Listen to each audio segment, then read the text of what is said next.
అది వేసవికాలం.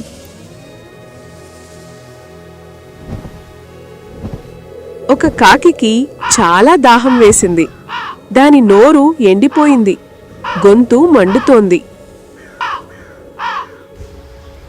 అది నీటి కోసం ఒక ప్రదేశం నుండి మరొక ప్రదేశానికి ఎగిరింది. కాని ఎక్కడా ఒక్క చుక్క నీరు కూడా లేదు. నదులు మరియు సరస్సులు అన్నీ ఎండిపోయాయి.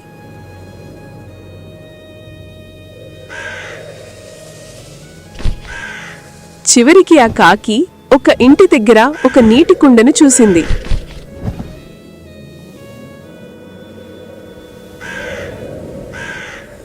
ఆ కుండ వద్దకు వెళ్లి దానిలోకి చూసింది. కుండ అడుగున కొద్దిగా నీరు ఉంది. కాకి నీటిని చూడగలిగింది, కాని దానిని చేరుకోలేకపోయింది. అకస్మాత్తుగా తన మనసులో ఒక ఆలోచన మెరిసింది.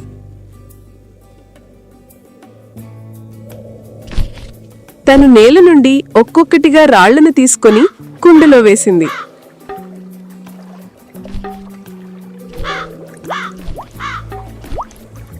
నీరు పైకి రావడం ప్రారంభించింది. త్వరలోనే కాకి దానిని సులభంగా చేరుకోగలిగింది. తను ఆ నీటిని తాగింది. సంతోషంగా అరిచి రెక్కలు ఊపుకుంటూ ఎగిరిపోయింది.